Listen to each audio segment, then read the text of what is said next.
भाभी, मैं ये गाड़ी की चाबी ले जा रहा हूँ। और हाँ, ये 500 रुपये की। ओ, चाबी नीचे रखो। लेकिन भाभी मैं रखो।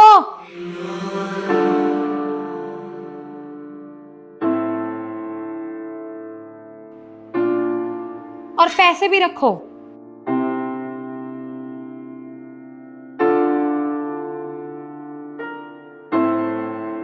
तुमने समझ क्या रखा है इस घर में सबको? और तुमने एक बार भी विनय से पूछा है कि उसको गाड़ी की जरूरत है या नहीं? हाँ, मुंह उठा के बस चाबी उठाई, पैसे उठाए और निकल दिए राजा बाबू की तरह। भाभी एग्ज़ाम था ना आज, और बाहर बहुत ज़्यादा बारिश हो रही है, तो इसलिए मैंने सोचा कि गाड़ी ले चलूँ। अरे एग्जाम है तो क्या हो गया? गाड़ी के बिना क्या तुमको ये लोग घुसने नहीं देंगे एग्जाम हॉल सेंटर में? बस से चले जाओ ना, दुनिया जाती है बस से। और वैसे भी इतने बड़े हो गए हो, कितने पेपर दोगे, कितने एग्जाम दोगे, सब में तो फेल होते हो। कोई जॉब वॉब तो तुम्हारी लग नहीं रही है, बस फ्री फंड के अपने भैया के पैसे उड़ाते रहते हो। अगर इतना ही शौक है ना गाड़ी और पैसों का, तो खुद कमाओ, समझ आई? अपनी कमाई से गाड़ी खरीदो और खुद पैसे कमाओ। शर्म नहीं आती आपको? इतने बड़े हो गए हो आप देवर जी, और अभी भी अपने भाई से पैसे मांग के ले जाते हो। अरे छोटे होते तो मैं खुद मना ना करती। सॉरी भाभी, है मेरे पास 100-150 रुपये, मैं उसी से चला जाऊँगा। क्या हो गया भाई? देर और भाभी के बीच में ऐसी क्या बात चल रही है कि देवर को भाभी को सॉरी बोलना पड़ रहा है? कुछ नहीं भैया, वो आज मेरा एग्ज़ाम है ना, तो वही बिना मत्था टेके जा रहा था मैं, तो भाभी ने बोला कि थोड़ा मत्था टेक ले मंदिर में, तो बस उसी के लिए सॉरी बोल रहा था। अरे छुपा क्यों रहे हो? मैं बताती हूँ ना। अरे ये कुछ काम धाम तो करते नहीं है, बस कभी तुम्हारी गाड़ी की चाबी लेके निकल जाएंगे, कभी तुम्हारे से पैसे लेकर के निकल जाएंगे। खुद से कुछ काम धंधा करना ही नहीं है इनको। अपनी रिस्पॉन्सिबिलिटी समझ में आएगी कभी नहीं आएगी। कितने बड़े हो गए हैं ये, 25 साल के हैं, छोटे नहीं है। इस उम्र में तुमने कितना कर लिया था, और इनको देखो अभी भी तुम्हारे ऊपर डिपेंडेंट है। कैसे इनका घर बसेगा, कैसे चलेगा इनका खर्चा वर्चा, कैसे होगा सब कुछ? एक बात बताओ रिंकी, तुमने छोटे को चाबी ले जाने से मना क्यों किया गाड़ी के? मैंने इसलिए मना किया है, क्या पता तुम्हें जरूरत तो तुम्हें भी तो जाना होगा ना कहीं। अरे मैंने तो तुम्हें बताया ही नहीं कि मुझे गाड़ी की जरूरत है, फिर तुमने इसे मना क्यों किया? हाँ मैं जानती हूँ तुमने मुझे नहीं कहा, लेकिन अब मैंने मना किया है तो कुछ सोच के ही मना किया होगा ना। भलाई तो किया है तुम्हारा। अब तुम्हें जाना होगा तो क्या पैदल जाओगे या बस लोगे? ये भलाई नहीं है रिंकी। जिस तरह से तुमने धर्मेंद्र को चाबी देने से मना किया है ना, इससे क्लेश होते हैं घर के अंदर। और तुम भी जानते अच्छी तरह कि तुम किस एटीट्यूड में इसको मना कर रही हो। मुझे चलाने की कोशिश मत करो। जिस तरह से तुम हरकतें कर रही हो ना, ऐसे तो हमारा घर टूट जाएगा। और तुम क्या चाहती हो कि मैं अपने छोटे भाई को अपने घर से निकाल दूँ, अलग हो जाए दोनों भाई हम? यही चाहते हो तुम? और अगर चाबी देने से मना कर रहा था तो मुझे बोल देती, मैं मना कर देता यार। लेकिन तुम इस तरह से मना करे कि उस बेचारे को तुम्हें सॉरी बोलना पड़ रहा है। इससे तो यार तुम्हारे इरादे मुझे साफ नजर में आ रहे हैं कि तुम इसको नीचे दिखाने की कोशिश कर रही हो। तुम जानती हो ना कि मेरा छोटा भाई है। तुम्हारा ये बिहेवियर मुझे सही नहीं लग रहा है। मैं खुद देख रहा था यार तुम्हें। तुम यार जिस तरह से कर ना, ऐसे हम दोनों भाई का घर टूट जाएगा। और मैं इसको नहीं छोड़ना चाहता। कल को खुद ही तुम सोचो ना, इसको अगर मैं घर से निकाल देता हूँ, हम अलग हो जाते हैं, तो दुनिया क्या कहेगी कि नकारा था, निकम्मा था, काम नहीं करता था, इससे भैया भाभी ने उसको बाहर निकाल दिया। यही चाहते हो कि समाज वाले इसको गालियां दे और मुझे गालियां दे कि अपने छोटे भाई को संभाल नहीं सका?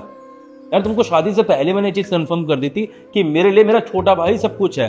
हमारे माँ बाप के जाने के बाद से मैंने इसको बाप की तरह पाला है और मैं इसको नहीं छोड़ सकता। ये शादी से पहले तुम्हें कंफर्म थी, फिर तुम ऐसी हरकतें कर रही हो, मुझे अच्छा नहीं लग रहा है यार। देखो रिंकी, मैंने अपने आप को इस काबिल बनाया कि तुमसे शादी करी, ये घर बसाया, अपने छोटे भाई को पढ़ाया लिखाया, अपने आप को इस काबिल इसलिए बनाया कि मैं अपने छोटे भाई को वो परवरिश दे सकूं जो मेरे माँ बाप मुझे नहीं दे पाए। उनकी तो मजबूरी थी कि उनको नहीं पता था वो दुनिया छोड़ के चले जाएंगे। लेकिन मैं अपने छोटे भाई के कैसे करूं यार? इस काबिल बनाया कि वो कॉलेज में पढ़ लिख सके, अपनी पढ़ाई पूरी करे। मैं नहीं चाहता कि वो स्ट्रगल करे जो मैंने किया है। फिर मेरा क्या फायदा है इतना कामयाब होने का? खुद बताओ ना तुम। एक इंसान स्ट्रगल क्यों करता है? ताकि वो अपनी जिंदगी को कामयाब बनाना चाहता है। वो चाहता है कि जो स्ट्रगल मैंने किया है वो मेरी फैमिली को ना देखना पड़े। मैं तो यही चाहता हूँ कि मेरी बीवी भी मेरी कमाई से खुश रहे, वो अपने शौक पूरे करे, और मेरा छोटा भाई भी। ठीक है, स्ट्रगल करने के चक्कर में मैंने बहुत सारी चीजों को सेक्रीफाइस किया है, लेकिन वो क्यों करे बेचारा? जब उसके पास में है चीजें, तो अगर वो गाड़ी लेके जा सकता है तो वो क्यों ना लेके जाए? उसके शौक है ना, मेरे भी शौक थे लेकिन मैं पूरे नहीं कर पाया। शायद इसको शौक पूरे करते देख के मैं अपनी जिंदगी दोबारा जी लूं जो मैं नहीं जी पाया था यार। तुम्हें बस इतनी सी चीज समझनी है, चीजें बहुत बड़ी नहीं, चीजें बहुत छोटी हैं।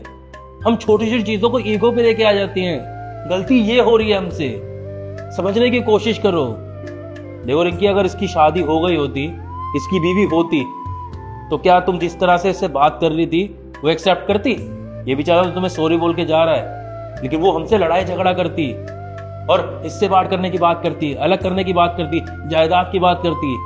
और क्या तुम ये चाहती हो कि हम दोनों भाई अभी से ही जायदाद के अंदर बंटवारा कर लें, अलग हो जाए एक दूसरे से? तो ठीक है, फिर अगर तुम्हारी यही इच्छा है तो फिर तुम्हारी इच्छा पूरी कर लेते हैं।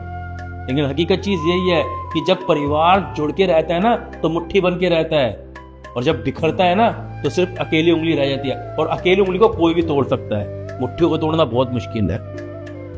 जीना, तुम सही कह रहे हो, लेकिन मैं इनको डिमोटिवेट नहीं करना चाहती थी। मैं तो बस इतना ही समझाना चाहती हूँ इनको कि सेटल हो जाए जल्दी से। अगर ऐसे ही टाइम वेस्ट करते रहेंगे तो कैसे चलेगा? बाकी तुम बिल्कुल सही कह रहे हो, मुझे इनको इस तरीके से नहीं कहना चाहिए था। मैंने खुद ज़्यादा ही बदतमीज़ी कर दी आपके साथ, और हो सके तो मुझे माफ़ कर देना। अरे नहीं नहीं भाभी जी, आप प्लीज़ आप ऐसे सॉरी मत बोलिए, इसमें गलती आपकी थोड़ी है। भैया सही मायने में देखा जाए तो गलती तो मेरी ही है ना। 25 साल का हो गया हूँ और अभी भी सिर्फ एग्ज़ाम पे एग्ज़ाम दिया जा रहा हूँ, कहीं भी काम नहीं मिल रहा मुझे। या ये कह लो कि मैं कहीं काम करने लायक हो ही नहीं। तो अगर भाभी इसमें मुझे टोक भी रही है तो इसमें कोई बुरी बात नहीं है। चुप कर, ज्यादा बड़ा बन के मत दिखा मुझे। कमाई करके दिखाएगा? तेरे को बोला मैंने कमाने के लिए? अरे जब तेरा बड़ा भाई कमा रहा है अभी तो तू पढ़ाई लिखाई पे ध्यान दे, और अगर उसके अंदर तूने बिल्कुल भी लापरवाही करी तो फिर मैं दिखाऊंगा बड़ा क्या होता है, समझ रहे ना? वैसे मुझे पता है तू मन लगा के पढ़ाई करता है, कोई आवारागर्दी नहीं करता। अगर तू कर रहा होता ना ऐसा तो मुझे पता चल जाता, क्योंकि मैं तेरी हर एक हरकत पे नजर रखता हूँ, तुझे नहीं पता चलता। लेकिन तू क्या कर रहा है, कहाँ जा रहा है, किसके साथ जा रहा है, सब पता होता है मुझे। अब ज़्यादा दिमाग मत लगा और पढ़ाई पर ध्यान दे दे। और बाकी रिंकी, तुम देखो रिंकी, ज़रूरी नहीं है कि छोटों को समझाने के लिए उसे डांटना पड़े या उन्हें इंसल्ट करना पड़े। हम प्यार से भी समझा सकते हैं, और जब हम प्यार से समझाते हैं ना तो वो ज़्यादा अच्छे से समझते हैं। और जब हम उन्हें डांटते हैं ना तो उनकी भी ईगो आ जाती है, और ऐसे धीरे धीरे रिश्ते ख़त्म होने लग जाते हैं। और इज़्ज़त हर इंसान की होती है, चाहे रिश्ते में वो छोटा हो या बड़ा हो, ये मैटर नहीं करता। इसलिए बड़ों को छोटे की इज्जत करनी चाहिए और छोटों को बड़े की। अब देखो, आखिरी बार बोल रहा हूँ तुम्हें, मुझे हमारे इस घर के अंदर ना ये भाभी देवर वाले क्लेश नहीं चाहिए। तो अपने हाथों से इससे चाबी दो गाड़ी।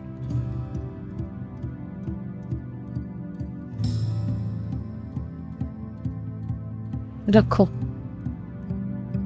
And all the best for your exam. ये पैसे भी रखो।